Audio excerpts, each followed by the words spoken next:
Hi guys, இன்றைக்கி நம்ம பார்க்க போகிறது ரெசின் ஆர்ட் டுட்டோரியல் தான். அதில் நம்ம இன்றைக்கி பட்டர்ஃப்ளைல ஒரு கீச்செயின் பண்ணலான்னு சொல்லிட்டு ஒரு ஐடியா. இப்போ நான் என்ன பண்ணிகிட்ருக்கேன்னு பார்க்குறீங்களா? டேப் வச்சு மோல்டை க்ளீன் பண்ணிகிட்ருக்கேன்.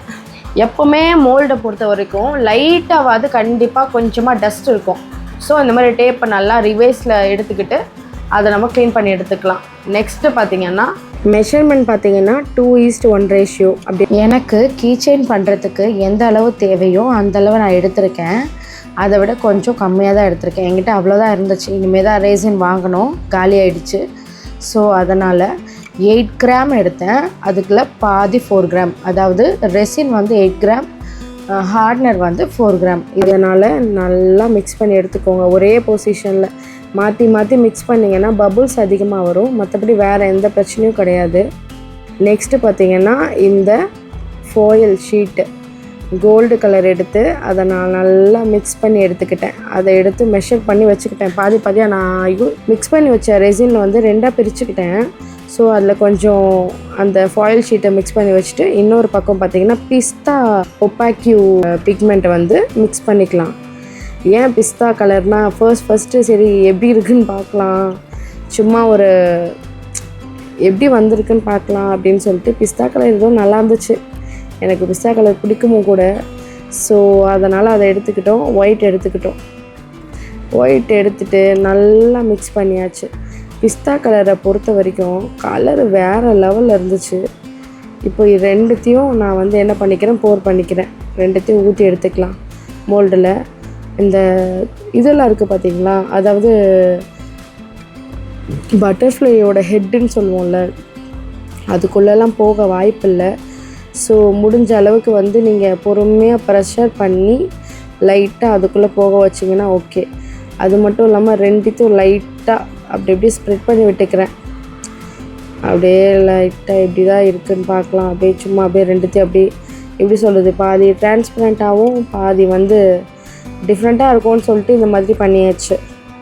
இந்த மாதிரி மோல்டில் ஃபுல்லாக ஊற்றிட்டு எல்லா மோல்டுலையும் ஊற்றி எடுத்து அப்படியே லைட்டாக மிக்ஸ் பண்ணி விட்டுக்கிட்டேன். சரி எப்படி தான் வருதுன்னு பார்ப்போம் அப்படின்னு சொல்லிட்டு. நெக்ஸ்ட்டு பார்த்திங்கன்னா இந்த வீடியோவை ஃபுல்லாக எண்டு வரைக்கும் பாருங்கள். அப்போ தான் இதோட ரிசல்ட் எப்படி வந்துச்சுன்னு உங்களுக்கு தெரியும். என்னை பொறுத்த வரைக்கும் ஓகே தான் நான் நினைக்கிறேன். மெஷர்மெண்ட்டுக்கு ஒரு டிப்ஸ் சொல்கிறேன். கூகுளில் போயிட்டு ரெசின் மெஷர்மெண்ட்டுன்னு போட்டிங்கனாலே துளசி வெப்சைட்டுன்னு ஒன்று ஓப்பன் ஆகும். அதில் போயிட்டு ரெசின் மோல்டோட லென்த்து, பிரெத்து, டெப்த்து இது மூணுத்தையும் அதில் நீங்கள் போட்டுடணும். போட்டுட்டிங்கன்னா அது என்ன அளவு, அதுக்கு என்ன ரேட்டு எல்லாமே அதுவே காமிச்சிடும். ரொம்ப யூஸ்ஃபுல்லாக இருக்கும்.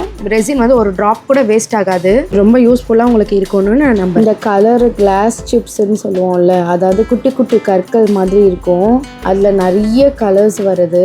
அதெல்லாம் கொஞ்சம் எடுத்து இதில் லைட்டாக ஸ்ப்ரெட் பண்ணி விட்டுக்கிட்டேன். ஃபர்ஸ்ட் வந்து மோல்டில் ஃபுல்லாக இந்த மாதிரி ஊற்றுனதுக்கப்புறம் கொஞ்ச நேரம் கழித்து பாருங்கள். முடிஞ்ச அளவுக்கு லைட்டாக ஸ்ப்ரெட் பண்ணி விட்டுக்கிட்டேன். இன்னொரு விஷயம் என்னென்னா, நான் வேறு கலர் கூட யூஸ் பண்ணியிருக்கலாம். பட் ஆனால் சரி சும்மா நம்ம வந்து டுட்டோரியல் ட்ரையல் தானே, சரி ஓகே இது அப்படி யூஸ் பண்ணியாச்சு. இந்த கலர் உங்களுக்கு பிடிக்குமா? இல்லை எனக்கு பிஸ்தா கலர் பொதுவாகவே ரொம்ப பிடிக்கும். பட் ஆனால் வந்து இன்னும் கொஞ்சம் லைட்டாக இருந்ததுன்னா இன்னும் நல்லா இருந்திருக்குமோன்னு எனக்கு தோணுச்சு. ஸோ ஓகே பரவாயில்ல. எல்லாத்துலேயும் போர் பண்ணி முடித்த உடனே நான் அப்புறமா தான் வந்து இது யூஸ் பண்ணேன். எல்லாத்துலேயும் போர் பண்ணி முடிச்சுட்டு இந்த கிளாஸ் சிப்ஸ்ன்னு சொல்லுவோம்ல, அதான் உங்ககிட்ட சொன்னேன்ல, கல் மாதிரி குட்டி குட்டியாக இருக்கும், ஸ்டோன்ஸ் மாதிரி, அதுதான் ஆக்சுவலி பார்த்தீங்கன்னா கிளாஸ் சிப்ஸு. இப்போ நான் அதை எடுத்து போடுறேன் பாருங்கள். விஸ்வர் வச்சு போட்டேன். எப்படா போடுறதுக்கு விஸ்வர் வச்சு ஒன்றா போட்டேன் அப்படின்னு சொல்லிட்டு கையிலே எடுத்து ஸ்ப்ரெட் பண்ணி விட ஆரம்பிச்சிட்டேன். அது கொஞ்சம் பெட்டராகவும் இருந்துச்சு. இது வந்து பார்த்தீங்கன்னா இப்போ நீங்கள் பார்த்துட்டு இருக்கிறது லைட் பர்பிள் கலர், ரொம்ப லைட்டான பர்பிள் கலர். அதை தான் லைட்டாக சரி ஒரு டிசைனுக்காக பார்க்க கொஞ்சம் அழகாக இருக்குமே அப்படின்னு சொல்லிட்டு. இன்னொன்று என்னென்னா, இந்த வினில் ஸ்டிக்கரு இதெல்லாம் நான் வந்து இப்போ ஒட்டலை. ரீசன் என்னென்னா, சும்மா இது லைட்டாக டுட்டோரியல் தானே. நெக்ஸ்ட் வீடியோவில் பார்த்தீங்கன்னா வினில் ஸ்டிக்கராக இருக்கட்டும், இன்சர்ட் ஷீட்டு, அப்புறம் வந்து நேம் இன்சர்ட் ஷீட்டு எல்லாம் எப்படி பண்ணுறதுன்னு நெக்ஸ்ட் டுட்டோரியலில் வந்து நான் உங்களுக்கு போடுறேன். இது சும்மா பேசிக் தான். பேசிக்காக எப்படி வந்து மிக்ஸ் பண்ணுறது, ரேஷியோ என்ன, எப்படி போர் பண்ணுறது அப்படின்ற மட்டும்தான். இது இல்லாமல் நான் என்ன பண்ணேன்னா, இதெல்லாம் முடிச்சதுக்கப்புறம் ஒரு 6 hours கழித்து நான் மேலே வந்து வேறு லேயர் கொஞ்சம் கலர்ஸ் வந்து ஆட் பண்ணேன். அதை வந்து என்னால் எடுக்க முடியல, ஏன்னா கரண்ட் இல்லை வீட்டில். ஸோ உங்களுக்கு கீ செயின்ஸ், அப்புறம் வந்து கோஸ்டர், அப்புறம் கிளாக்கு, இந்த மாதிரி ரெசினில் என்ன தேவைப்பட்டாலும் நம்மளோட பயோவில் இருக்கிற நம்பருக்கு வாட்ஸ்அப் பண்ணுங்கள். கண்டிப்பாக அஃபோர்டபுள் ப்ரைஸில் பண்ணித்தரலாம். தேங்க்யூ ஃபார் வாட்சிங். நெக்ஸ்ட் வீடியோவில் உங்களை மீட் பண்ணுறேன்.